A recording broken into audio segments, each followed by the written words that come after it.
आज मेरे बेटे की दूसरी शादी थी। उसके पहले शादी का क्या हुआ? मैं उसे भूल जाना चाहती थी क्योंकि वो बड़ी ही अजीब घटना थी। लेकिन आज उसकी दूसरी शादी थी। मुझे यकीन था कि वह मेरे बेटे का ख्याल जरूर रखेगी। मेरा बेटा बहुत कमा रहा था, अच्छा और बहुत ही सुंदर था। वह इस परिवार का एकमात्र वारिस था। सभी उसे प्यार करते थे, इसलिए किसी को भी यह बात अजीब नहीं लग रही थी कि उसकी दूसरी शादी इतनी जल्दी हो रही है। पर मेरा दिल धक धक कर रहा था। रात जैसे जैसे नजदीक आ रही थी, मेरा दिल भी उतनी ही तेजी से धड़क रहा था और मैं चिंतित हो रही थी।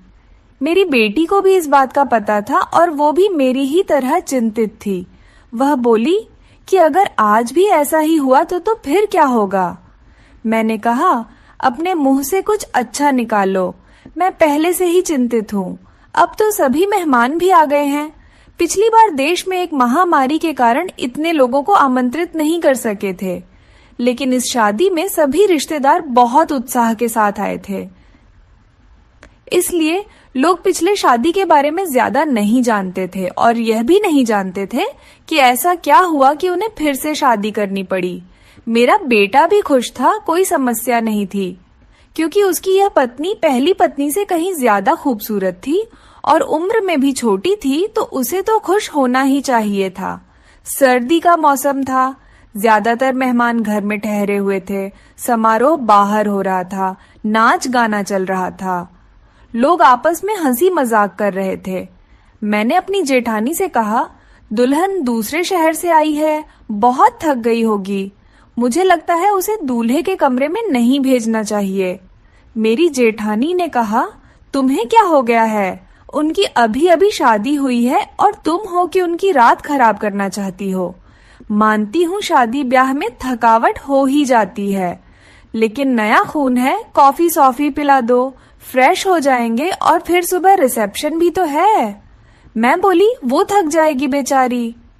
मेरे जेठानी ने कहा कि आजकल कोई भी इतना नहीं थकता। लड़कियों को तो अपनी शादी का बहुत शौक होता है। उसे अपने बेटे के कमरे में भेज दो। अब रात के 12 बज गए हैं, सुबह उठकर तैयार भी तो होना है। मुझे नहीं पता कि तुम इतना टाइम क्यों लगा रही हो। सभी रस्में हो चुकी हैं, हर कोई नाच गाकर थक गया है। बेचारी दुल्हन भी कमरे में जाना चाहती है। मेरी जेठानी तो वैसे भी बाल के खाल निकालने में माहिर थी, सबसे बड़ी थी, इसलिए सोचा इनसे सलाह मशवरा कर लूं। लेकिन उन्होंने मुझे ही अपनी बातें बता दी और फिर उसने खुद ही कहा कि अब वो दुल्हन कमरे में जाएगी। दुल्हन को कमरे में ले जाया गया। बाकी सबको कमरे से निकालकर मैं थोड़ी देर दुल्हन के पास ही बैठ गई। मैंने कहा, बेटा, तुम अपने परिवार में सबसे बड़ी हो, तुम बहुत ही धैर्यवान लड़की हो, इसलिए मैं तुम्हें पसंद करके आई थी। देखो बेटा, जब शादी होती है तो कुछ चीजें ऐसी होती हैं जो हमें पसंद नहीं आती, लेकिन मेरी बच्ची तुम थोड़ा सब्र करना। उसने कहा कि मुझे समझ नहीं आ रहा कि आप क्या कर रही हैं। मैंने कहा कि अगर मेरा बेटा कुछ उलटी सीधी बात करता है तो उसकी बातों पर ध्यान मत देना, कमरे की बात कमरे में ही रखना।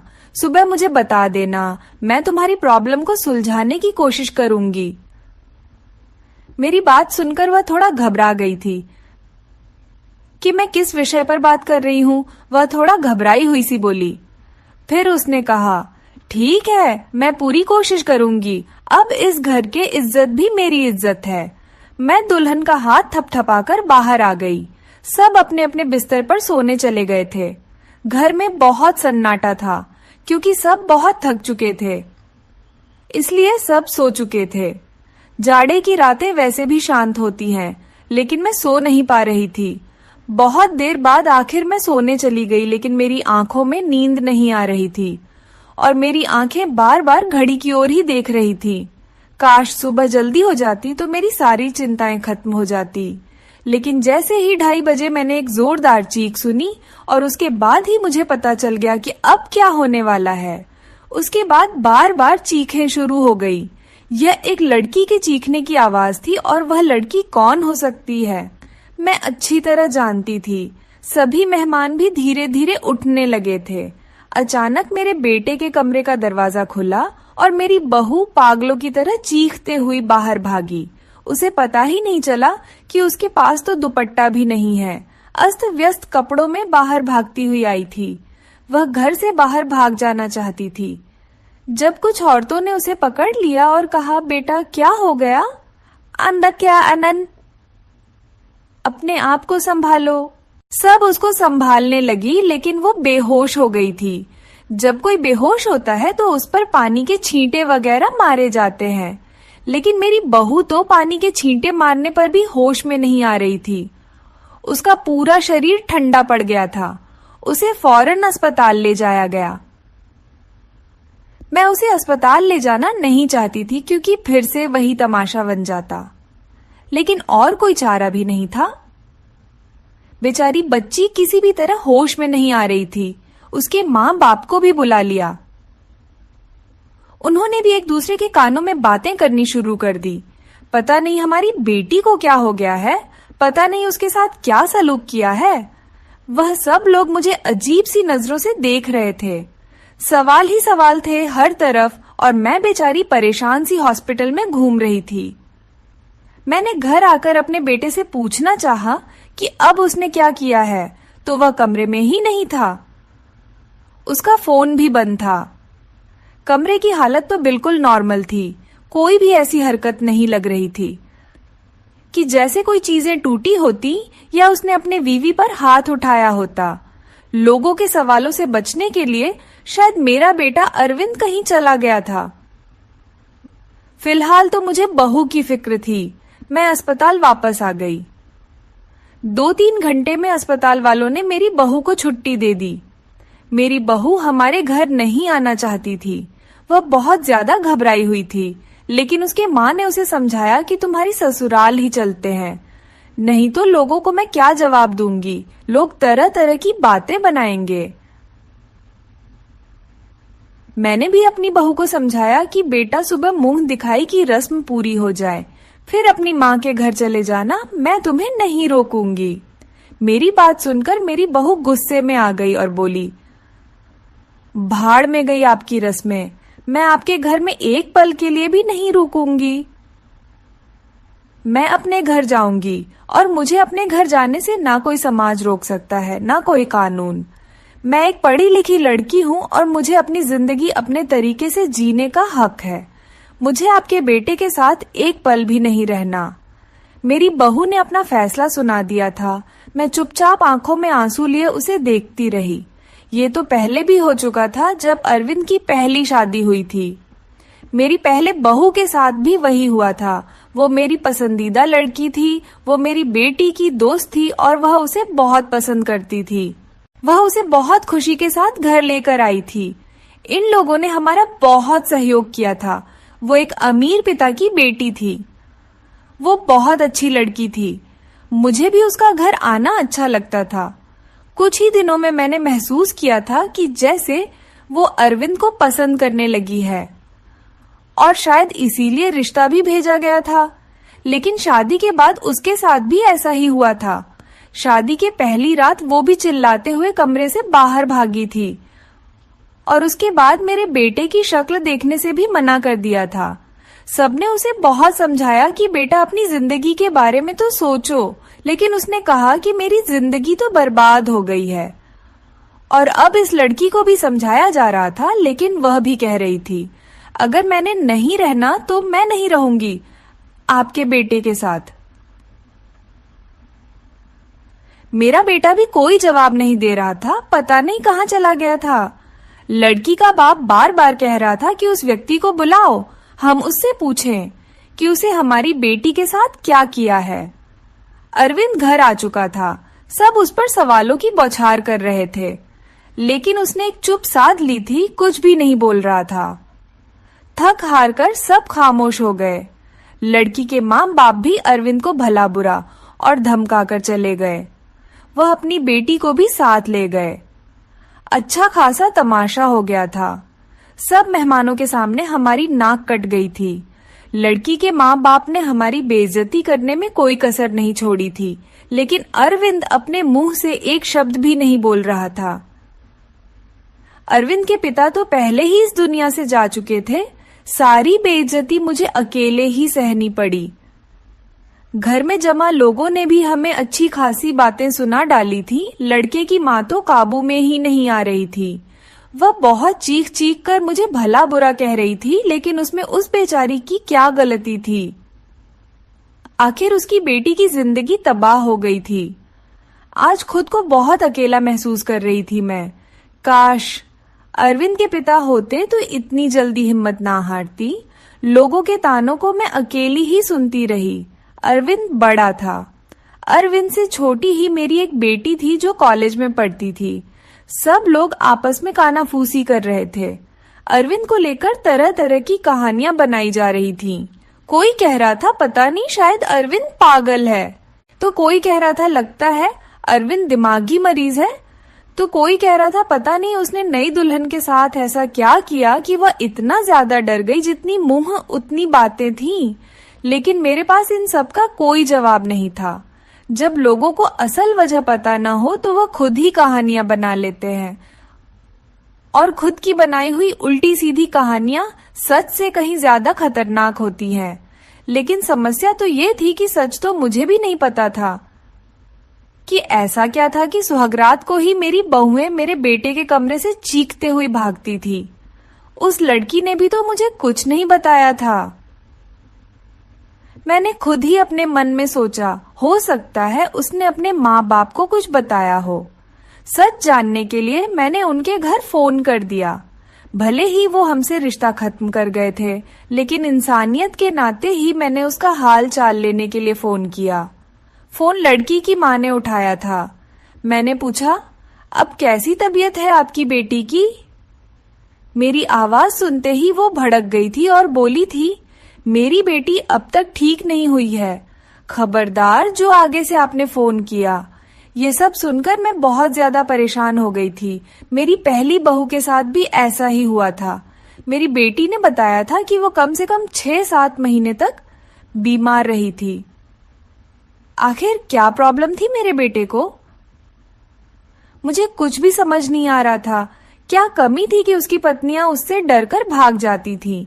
अरविंद की बात करूं तो अरविंद बहुत ही सीधा साधा सा बच्चा था। बचपन से ही कम बोलने वाला था, लेकिन उसके अंदर कोई भी हरकत ऐसी नहीं थी जो अब नॉर्मल होती। अरविंद मेरी पहली संतान थी। हमने उसे बहुत ही लाड प्यार से पाला था, लेकिन हमारे इतना लाड प्यार देने से भी वो बिगड़ा नहीं था।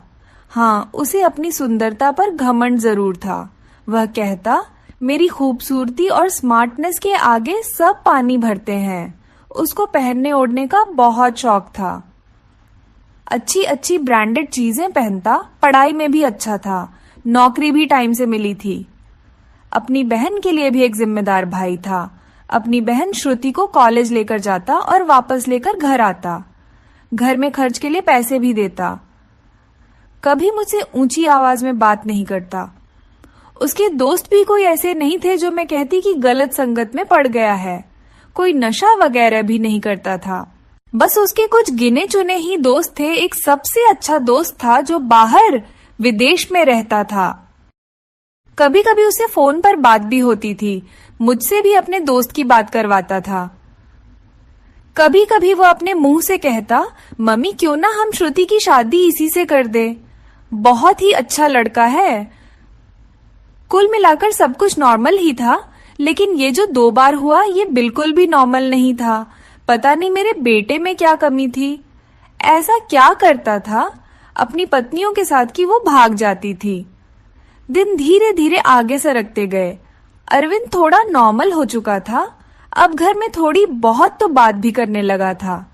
इस बार मैंने सोचा कि अरविंद की तीसरी शादी कराऊं और ऐसी लड़की से कराऊं जो मुझे बताएं कि आखिर सुहागरात के कमरे में अरविंद ऐसा क्या करता है कि दुल्हन भाग जाती है। अरविंद की दूसरी दोनों पत्नियों से तलाक हो चुकी थी। मैं यह भी चाहती थी कि यह जो बहू आए वह मेरे घर में ही रहे, यहाँ से भागकर ना जाए। मैं किसी की जिंदगी बर्बाद करना नहीं चाहती थी, क्योंकि मैं भी एक बेटी की माँ थी और मैं ये अच्छी तरह से जानती थी कि तलाक का धब्बा एक लड़की के लिए कितनी बड़ी बदनामी होता है। मैं बहुत सोच विचार के बाद इस नतीजे पर पहुंची कि मैं अरविंद की शादी एक शादीशुदा औरत से करवाऊंगी। जिसके पहले से शादी हो चुकी हो और वह तलाकशुदा हो या फिर विधवा हो, और जल्दी ही मुझे ऐसी लड़की मिल भी गई। लड़के वालों को भी शादी की जल्दी थी, इसीलिए उन्होंने भी ज्यादा छान भी नहीं की। लड़की कम उम्र थी लेकिन बहुत ज्यादा सुंदर नहीं थी, बस वह ठीक ठाक थी। दुबली पतली और सामान्य से नाक नक्शे की लड़की थी। मैंने लड़की वालों को बताया कि मेरे बेटे की एक शादी हो चुकी है और मेरे बेटे की पत्नी कुछ समय ही रही, फिर वो छोड़कर चली गई थी। थोड़ा बहुत झूठ बोलना पड़ा क्योंकि सच बताने की स्थिति में मैं बिल्कुल नहीं थी। लड़की वाले शादी के लिए राजी हो गए थे। मैंने अरविंद को लड़की की फोटो दिखाई तो उसने शादी से साफ इनकार कर दिया। बोला, मुझे नहीं करनी शादी, इतनी आम से शक्ल सूरत की लड़की है, मुझे इससे शादी बिल्कुल नहीं करनी। अरविंद की बात सुनकर मैंने उसे डांटते हुए कहा था, चुप हो जा, जिस तरह की तेरी हरकतें हैं उन हरकतों के चलते तो तेरी कभी भी शादी नहीं होनी चाहिए। लेकिन मैं एक माँ हूं ना, इसलिए सोचती हूँ कब तक बैठी रहूंगी और तेरा ध्यान रखूंगी। मेरे जाने के बाद कोई तो ऐसा हो जिसके साथ हो तू अपनी जिंदगी गुजार सके। बोलते बोलते मेरी आंखों में आंसू आ गए। मेरी आंखों में आंसू देखकर अरविंद चुप हो गया, शादी के लिए रजामंदी दे दी और उठकर कमरे में चला गया। कहीं ना कहीं अरविंद के दिल में चोट जरूर था। वह मुझसे नजरें चुरा रहा था, लेकिन इस बार मैंने भी तय कर लिया था कि मैं सच जानकर रहूंगी। मैंने पहले ही सोच लिया था कि इस बार मैं लड़की को अपने भरोसे पर ले लूंगी, लेकिन उसे यह नहीं बताऊंगी कि पहले उसकी पत्नियां डरकर भाग गई थी। उसे प्यार से समझा दूंगी, उसे भरोसा दिलाऊंगी कि अगर कुछ ऐसी वैसी बात है तो मुझे बताए, मैं उसकी समस्या का समाधान करूंगी।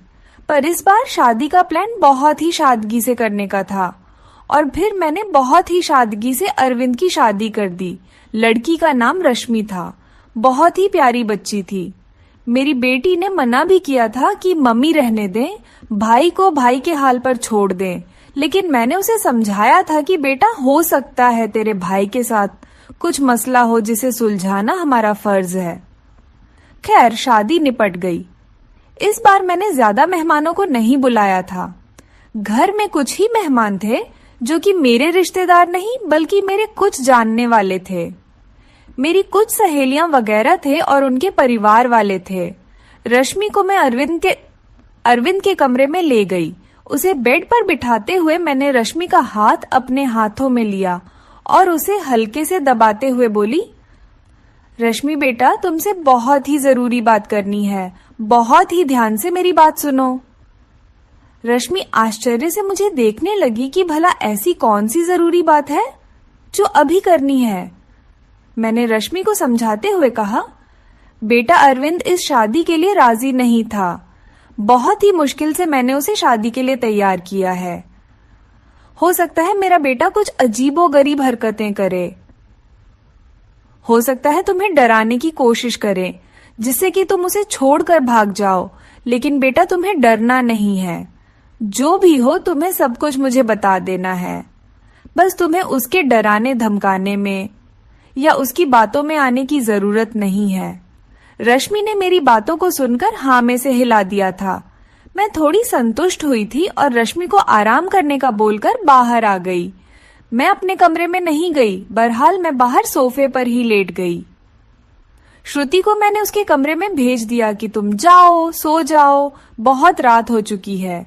श्रुति कमरे में जा चुकी थी, लेकिन जाते जाते उसने कहा था कि मम्मी जी, आप जो भी कर रहे हैं गलत कर रहे हैं। आप भी हर समस्या का हल सिर्फ शादी ही समझती है। आपको किसी की बेटी की जिंदगी को यूं बर्बाद नहीं करना चाहिए। श्रुति जा चुकी थी और मैं सोफे पर लेटी दिल ही दिल में अपने भगवान को याद कर रही थी और दुआ मांग रही थी कि हे भगवान, ये रात अच्छे से बीत जाए। बहुत ही खामोशी थी।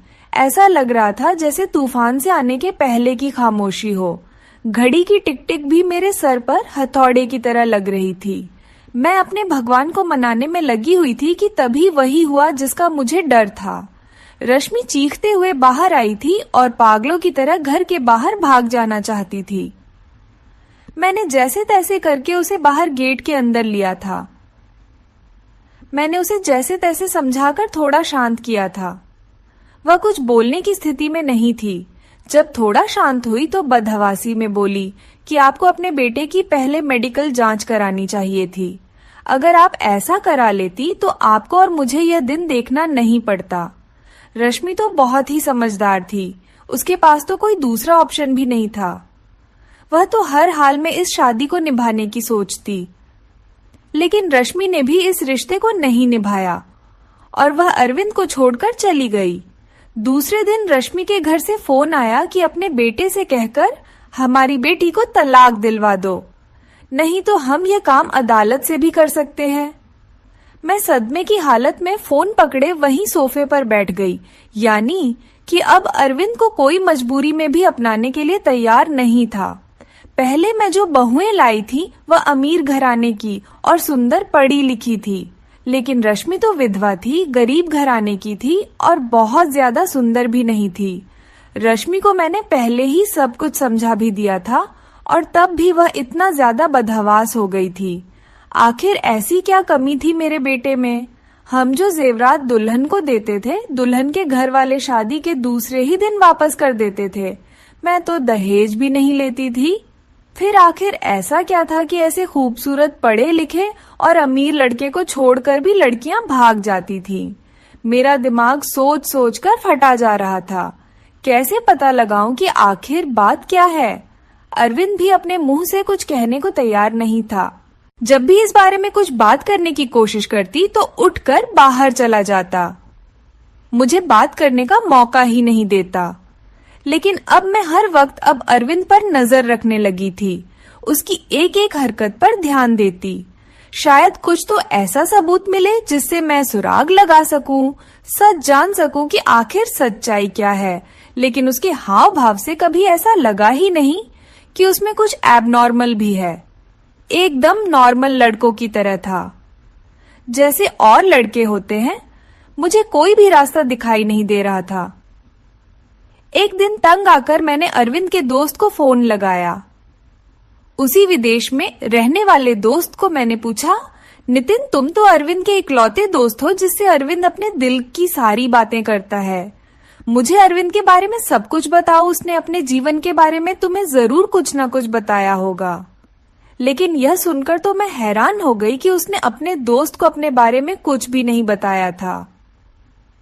और बस यही बात मुझे बहुत अजीब लगी कि उसने अपने दोस्त को यह भी नहीं बताया कि मेरी 3 शादियां हो चुकी हैं और मेरी तीनों पत्नियां मुझे छोड़कर भाग गई हैं। लेकिन उसने यह बात अपने दोस्त को नहीं बताई, जो कि उसका सबसे अच्छा दोस्त था। यह मुझे काफी अजीब लग रहा था, लेकिन शायद उसने नहीं बताया हो क्योंकि वह शर्मिंदा होना नहीं चाहता होगा। शादी की रात ही पत्नी का भाग जाना, वह भी 3-3 पत्नियों का। धीरे धीरे 6 महीने और गुजर गए। घर में सब कुछ और नॉर्मल चल रहा था, लेकिन अरविंद को लेकर मैं बहुत ज्यादा परेशान थी। ऐसा क्या था जो दुल्हन शादी की रात को ही भाग जाती थी? मैंने एक बार फिर से अरविंद की शादी के लिए सोचा और इस बार मैंने ठान लिया कि सच्चाई जानकर ही रहूंगी। इस बार मैंने लड़की को सब कुछ बता दिया, कुछ भी नहीं छुपाया। और लड़की भी किसी ऐसे घर से लाई थी जिसे शादी की सख्त जरूरत थी, क्योंकि ये लोग बहुत ही गरीब थे और उसके घर में उसके 2 छोटे भाई थे। मैंने कहा, तुम्हारे दोनों भाइयों की पढ़ाई की जिम्मेदारी मेरे ऊपर है और शादी में भी आप लोगों को कुछ भी खर्च नहीं करना पड़ेगा। लड़की को तो मैंने राजी कर लिया था, लड़की के माँ बाप भी राजी हो गए, लेकिन मैंने ये बात लड़की के माता पिता को नहीं बताई थी। बस वह लड़की को बता दी थी। लड़की थोड़ी घबराई हुई थी क्योंकि मैंने शादी से पहले ही सारी बातें लड़की को समझा दी थी। पहले तो वो बहुत ज्यादा डर गई, फिर खुद को संभालते हुए बोली कि कुछ भी हो, मैं इस शादी के लिए तैयार हूँ। अगर मेरे थोड़े से त्याग से मेरे भाइयों की जिंदगी बनती है तो उसमें बुराई क्या है? जो कुछ भी होगा उसे सहन करूंगी। और वैसे भी सारे समझौते औरतों को ही करने पड़ते हैं। लड़की, जिसका नाम सुमन था, भले ही गरीब घर की थी लेकिन बहुत ही संस्कारी और समझदार लगी मुझे। दिन ही दिल में खुश हुई कि अगर सुमन मेरी बहू बनती है और मेरे घर में टिके रहती है तो यह मेरे लिए बहुत ही सौभाग्य की बात होगी। संस्कारी होने के साथ साथ सुमन बहुत ही खूबसूरत भी थी। इस बार शादी मंदिर में हुई थी। सब कुछ ठीक था और हैरानी की बात तो यह थी कि रात भी गुजर चुकी थी और सुबह हो चुकी थी। सुबह होते ही मैंने कमरे का दरवाजा खटखटाया, लेकिन किसी ने दरवाजा नहीं खोला। मैं बहुत परेशान थी, कोई दरवाजा नहीं खोल रहा था। थोड़ी देर बाद कमरे की दूसरी चाबी लेकर आई और मैंने खुद ही दरवाजा खोला। कमरे के अंदर का दृश्य देखकर मेरी चीख निकल गई, क्योंकि मेरी बहू बेहोश पड़ी थी। अरविंद कमरे में कहीं भी नजर नहीं आ रहा था, शायद बाथरूम में था। मैंने जल्दी से डॉक्टर को बुलाया। डॉक्टर ने कहा कि वह सिर्फ डर की वजह से बेहोश हुई है। उसके शरीर पर किसी भी तरह के कोई चोट के निशान नहीं है। अरविंद के चेहरे से भी चिंता झलक रही थी। ऐसा लगता था कि जैसे वह भी परेशान है। इन सब हालातों से अच्छे से चेकअप करने के बाद और कुछ दवाइयां देकर डॉक्टर साहब चले गए थे। डॉक्टर ने कहा था कि सुमन को जल्दी ही होश आ जाएगा। अरविंद भी तैयार होकर अपने ऑफिस के लिए निकल गया था। मैं सुमन के पास ही बैठी रही। थोड़ी देर में सुमन ने आंखें खोल दी थीं। होश में आते ही वो बाहर की तरफ भागी थी, ये कहते हुए कि मुझे यहाँ नहीं रहना, मुझे अपने घर जाना है, अपने मम्मी पापा के पास। मैंने सुमन का हाथ पकड़ लिया। सुमन, तुम ऐसा नहीं कर सकती। मैंने तो तुम्हें सारी सच्चाई बता दी थी और तुम तो मान भी गई थी।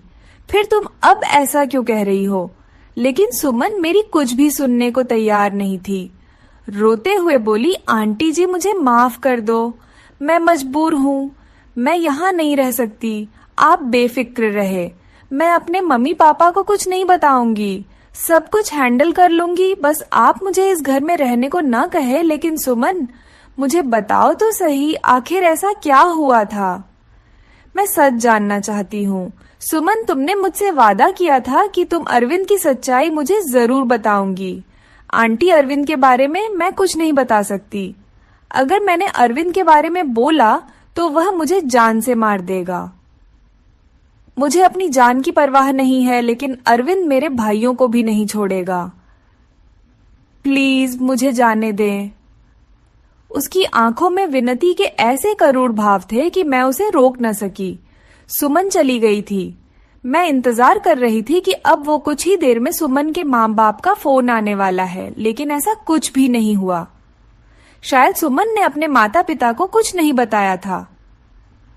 अरविंद की तीनों पत्नियों ने तो दूसरे दिन ही तलाक की मांग कर दी थी, लेकिन सुमन ने ऐसा कुछ भी नहीं किया था। इसका मतलब था सुमन अब भी मेरे बेटे की पत्नी थी। मैंने सोचा कि अब मैं अरविंद का चेकअप कराकर ही रहूंगी। अपने होशो हवास में तो अरविंद ऐसा कभी भी नहीं करने देता। इसलिए एक दिन मैंने अरविंद के खाने में नींद की दवाई मिला दी। अरविंद के गहरी नींद में जाते ही मैंने डॉक्टर को फोन कर दिया। डॉक्टर ने अरविंद के कुछ सैंपल लिए और यह बोलकर कि जैसे ही रिपोर्ट आती है मैं आपको बताता हूँ, डॉक्टर चला गया। और फिर मैं बेसब्री से अरविंद की रिपोर्ट का इंतजार करने लगी। अगले दिन डॉक्टर का फोन आया और उसने कहा कि अरविंद एकदम नॉर्मल है, उसकी सारी रिपोर्ट्स नॉर्मल आई हैं। यह सुनकर तो मेरे आश्चर्य की कोई सीमा ही नहीं थी। अगर अरविंद नॉर्मल है तो शादी के पहले ही रात में उसकी पत्नियां क्यों भाग जाती हैं? सोच सोचकर मेरा दिमाग फटने लगा। कुछ सोचकर मैं सुमन के पास गई। सुमन के माता पिता ने मेरी बहुत इज्जत की। शायद उन्हें सच्चाई का पता नहीं था। उन्हें लगता था कि मैं उनकी बेटी को घर ले जाने के लिए आई हूँ। मुझे देखते ही सुमन डर गई थी। वह हम लोगों के साथ ज्यादा नहीं बैठी और अंदर कमरे में चली गई। मैं भी सुमन के पीछे पीछे उसके कमरे में आ गई। मुझे देखते ही सुमन बोली, आंटी जी, मैंने आपको पहले भी कहा था कि मैं आपके घर में नहीं रह सकती, फिर आप मुझे लेने क्यों आई हैं? मैंने सुमन को बहुत ही प्यार से अपने पास बिठाया और उसके सामने हाथ जोड़ते हुए बोली, सुमन, मेरी उम्मीद की आखिरी किरण अब तुम ही हो। तुम्हें मुझे बता सकती हो कि या फिर मेरे बेटे में क्या कमी है। एक मजबूर माँ तुमसे हाथ जोड़कर विनती करती है, प्लीज मना मत करना। मेरी आंखों में आंसू और मेरे जुड़े हुए हाथ देखकर सुमन ने मेरे हाथों को थाम लिया और बोली, आंटी जी मैं मजबूर हूँ, प्लीज आप मेरे सामने हाथ मत जोड़े। जब सुमन किसी तरह सच्चाई बताने के लिए राजी नहीं हुई तो फिर मैंने सुमन से कहा, ठीक है, तुम अपने मुंह से कुछ मत बताओ, मैं खुद अपनी आंखों से देख लूंगी, लेकिन तुम मेरी मदद तो कर ही सकती हो ना। तुम आज रात के लिए मेरे बेटे के कमरे में फिर से रुक जाओ, मैं सारी सच्चाई अपनी आंखों से देख लूंगी। पहले तो सुमन डरती रही, लेकिन मेरे बहुत समझाने पर कि मैं तुम्हारे साथ रहूंगी, तुम्हें कुछ नहीं होगा, वो मान गई थी। मैं सुमन को अपने घर ले आई। सुमन के माता पिता ने बहुत ही खुशी से अपनी बेटी को विदा किया था। एक बार फिर से सुमन को दुल्हन बनाकर मैंने अरविंद के कमरे में बैठा दिया। अरविंद को मैंने पहले ही फोन कर दिया था कि सुमन घर आ गई है, तुम भी ऑफिस से जल्दी आ जाना। आज मैं घर पर नहीं मिलूंगी, तुम्हारी मौसी की तबीयत खराब है, वहां जा रही हूँ और रात भर वहीं रहूंगी। मेरी बात सुनकर अरविंद ने सिर्फ हू में जवाब दिया था और फोन काट दिया था। मैं अरविंद के कमरे में ही छुपकर बैठ गई। आज सब कुछ मैं अपनी आंखों से देख लेना चाहती थी। कुछ ही देर में दरवाजा खुला था और अंदर कमरे में अरविंद दाखिल हुआ। उसने एक नजर सजी सवरी बैठी सुमन पर डाली थी और बिना कुछ कहे बाथरूम में घुस गया था। सुमन डरी सहमी सी बैठी थी कि जैसे अब भी उठकर भाग जाएगी। मैं भी सांस रोके आने वाली सिचुएशन के लिए खुद को तैयार कर रही थी कि तभी अचानक बाथरूम से किसी औरत के चीखने की आवाजें आने लगी। आवाजें सुनते ही सुमन बेड से नीचे उतरकर खड़ी हो गई थी। डर से वो थर-थर कांप रही थी। मैं भी हक्का बक्का सी खड़ी थी। अंदर तो अरविंद गया था, फिर ये औरत की आवाज क्यों? तभी अरविंद बाहर निकला और अरविंद को देखते ही मैं बेहोश होते होते बची। उसने अपना हुलिया एकदम से बदल लिया था। उसने औरतों जैसे कपड़े पहन रखे थे, बहुत ही बेहुदा सा, या यूं कहिए कि बहुत ही डरावना सा मेकअप कर रखा था। आंखों में जैसे खून उतरा हुआ था। आवाज भी लड़की की तरह ही निकाल रहा था। तुमसे मना किया था, मेरी जिंदगी में दोबारा मत आना। तुमने मेरी बात नहीं मानी, अब तुम अपनी मौत की खुद जिम्मेदार होगी। बहुत ही भयानक हंसी हंसता हुआ अरविंद सुमन की तरफ बढ़ा था। सुमन चीख मारती हुई मेरे पास आ गई थी। मैं भी बाहर आ गई थी और अरविंद को रोकने की कोशिश कर रही थी। अरविंद, क्या हो गया है तुम्हें? तुम होश में तो हो? अरविंद ने मुझे जोर से धक्का दिया था। कौन अरविंद? प्रमिला नाम है मेरा। मौका देखकर सुमन कमरे से भागी थी। इससे पहले अरविंद फिर से मेरे पास आता। मैं भी कमरे से बाहर निकली और कमरे को बाहर से बंद कर दिया। अरविंद के भयानक हंसी मुझे बाहर तक सुनाई दे रही थी। मैं डरी सहमी सुमन को अपने सीने से लगा रही थी। हालांकि मैं खुद भी बहुत ज्यादा सकते में थी और डरी हुई थी। आंटी जी, मुझे नहीं मारना है, अरविंद मुझे जिंदा नहीं छोड़ेगा। उसने मुझसे कहा था अगर मैंने किसी को कुछ बताया तो वो मुझे मार डालेगा, साथ में मेरे भाइयों को भी। मुझे और मेरे भाइयों को बचा लो आंटी जी। कुछ नहीं होगा सुमन, शांत हो जाओ, मैं सब कुछ संभाल लूंगी। मेरा दिमाग थोड़ा थोड़ा काम करना शुरू किया तो सबसे पहला ख्याल मेरे दिल में यही आया कि शायद अरविंद पर किसी भूत का साया है।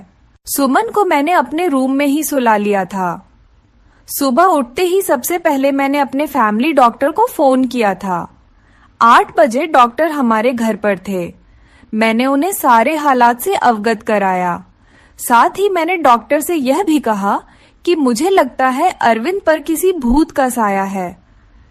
मेरी बात सुनकर डॉक्टर ने कहा था, मुझे नहीं लगता यह किसी भूत का साया है, मुझे तो अरविंद एक दिमागी मरीज लगता है। उस पर पागलपन के दौरे पड़ते हैं। ऐसे मरीज किसी मूवी या किसी कहानी में डूब जाते हैं और उसी के कैरेक्टर में खुद को उतार लेते हैं। लेकिन आप टेंशन ना लें, इस मर्ज का इलाज है अपनों के प्यार से और कुछ दवाइयों के जरिए मरीज ठीक हो जाता है। थोड़ा टाइम लगता है बट मरीज बिल्कुल पूरी तरह से ठीक हो जाता है। नई दुल्हन को देखकर अरविंद पर पागलपन के दौरे पड़ते हैं। शायद और ये दौरे अरविंद को क्यों पड़ते हैं, इसका सुराग उसके कमरे से ही मिलेगा। एक बार सुराग हाथ लग जाएगा तो उसका इलाज हम अच्छे से कर सकेंगे। डॉक्टर्स मुझे तसल्ली देकर चले गए थे। सुमन जाग चुकी थी, रात से थोड़ा सामान्य लग रही थी। मैंने उसे नाश्ता कराया। नाश्ता करते हुए सुमन बोली कि मुझे लगता है अब मुझे अपने घर चले जाना चाहिए। सुमन के सर पर प्यार से हाथ फेरते हुए मैं बोली, सुमन बेटा, सबसे पहले तो तुम मुझे आंटी कहना बंद करो, तुम मुझे मम्मी जी कहो। और दूसरी बात, अब यही तुम्हारा घर है। इतना सब कुछ अपनी आंखों से देखने के बाद भी आप ये कैसे कह सकती है? सुमन ने हैरानी से पूछा। मैंने सुमन से कहा, अभी डॉक्टर से मेरी बात हुई है, अरविंद बिल्कुल ठीक हो जाएगा, बस उसे थोड़े से प्यार और थोड़ी सी देखभाल की जरूरत है जो हम दोनों मिलकर उसे देंगे। मेरा यकीन करो, अरविंद बहुत ही अच्छा लड़का है, तुम्हें बहुत ही प्यार से रखेगा। मेरे बहुत देर तक समझाने पर और अपने माँ बाप के हालात को देखते हुए सुमन राजी हो गई थी। मैंने बहुत ही प्यार से सुमन से कहा था, सुमन बेटा, अब तो एक बार मुझे मम्मी जी कहो। और सुमन ने मुस्कुराते हुए मुझे मम्मी जी कहा था, जिसे सुनकर मेरे दिल में ठंडक उतर गई थी। मुझे उम्मीद की किरण नजर आई थी कि मेरा बेटा ठीक हो जाएगा, उसका भी घर बस जाएगा। 10 बजे के करीब अरविंद के दरवाजे पर खटखट की आवाज आई थी। मैंने कांपते हाथों से दरवाजा खोला था। सुमन को मैंने अपने कमरे में भेज दिया था। अरविंद एकदम तरोताजा तैयार खड़ा था। मुझे देखते ही नाराजगी से बोला, क्या मम्मी जी, मेरा दरवाजा बाहर से बंद किसने कर दिया? मुझे ऑफिस के लिए लेट हो रहा है। मैंने एकदम नॉर्मली ही बात की थी। बोली, पता नहीं बेटा कैसे बंद हो गया, चलो तुम नाश्ता कर लो। मैंने उस पर कुछ भी जाहिर नहीं होने दिया। अरविंद ने नाश्ता किया और ऑफिस के लिए निकल गया। अरविंद के ऑफिस निकलते ही सबसे पहले मैं अरविंद के कमरे में गई और उसकी तलाशी ली। मुझे ज्यादा मेहनत नहीं करनी पड़ी। सामने ही बेड पर मुझे कुछ किताबें दिखी। सुमन भी अब मेरे पास आ चुकी थी। सारी किताबें सेम थी। सब किताबों में एक ही उपन्यास था, जिसमें कोई परमिला नाम की लड़की थी। शादी की रात ही उसके पति ने उसे कमरे से धक्के देकर बाहर निकाल दिया था और अगले ही दिन दूसरी दुल्हन ले आया था। प्रमिला धीरे धीरे दिमागी मरीजा बन गई थी। दुल्हन को देखते ही उस पर दौरे पड़ने लगते थे। अब तो किसी शादी में दुल्हन को देखती तो उसे मारने के लिए भागती थी। प्रमिला के ससुराल वालों ने उसे पागल घोषित कर दिया था और उसे उसके मायके भेज दिया था। दुल्हनों को देखकर प्रमिला का पागलपन कम नहीं हुआ था और प्रमिला के कैरेक्टर में ही अरविंद ने खुद को उतार लिया था। मैंने डॉक्टर को फोन करके सारी बातें बताई। डॉक्टर ने कहा कि आप लोग बिल्कुल भी ना घबराएं, मैं कुछ दवाइयां दूंगा और जो उपन्यास अरविंद पढ़ता है वह सारी किताबें आप रूम से बाहर निकाल दें। धीरे धीरे प्यार से अरविंद को समझाना पड़ेगा, उसे प्रमिला के कैरेक्टर से निकालना पड़ेगा। धीरे धीरे डॉक्टर की दवाइयों से और सुमन और मेरी मेहनत से अरविंद ठीक होने लगा था।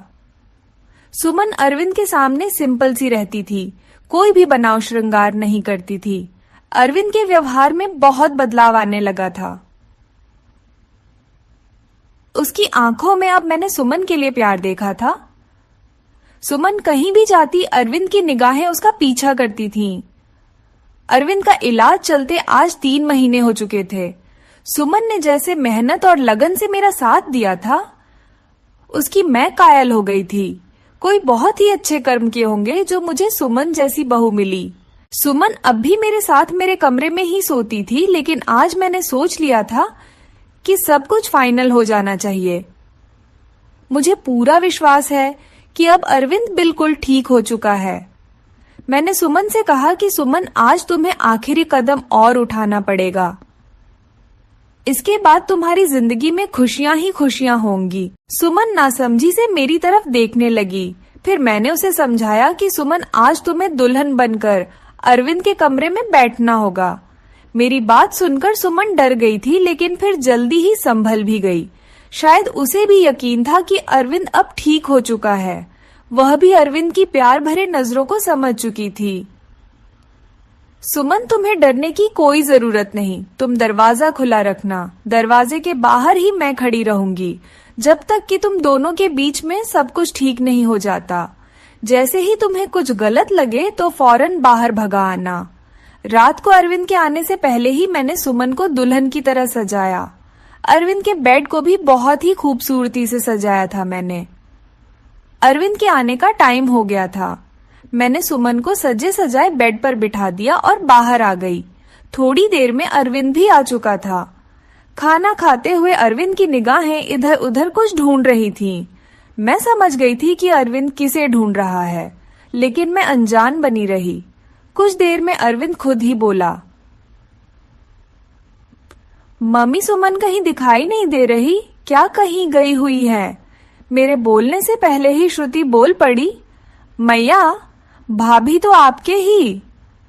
इससे पहले कि श्रुति अपनी बात पूरी करती, मैंने उसे चुप करा दिया।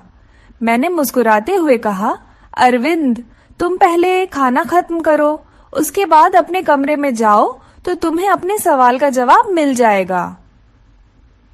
खाना खाने के बाद अरविंद अपने कमरे में चला गया। मेरा दिल जोरों से धड़क रहा था। अब पता नहीं क्या होने वाला है। हे भगवान, सब कुछ ठीक हो।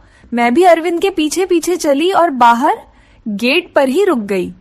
मैं अंदर कान लगाकर सुनने की कोशिश कर रही थी कि अंदर सब कुछ ठीक तो है। खड़े खड़े मुझे काफी देर हो गई थी, लेकिन अभी तक अंदर शांति थी।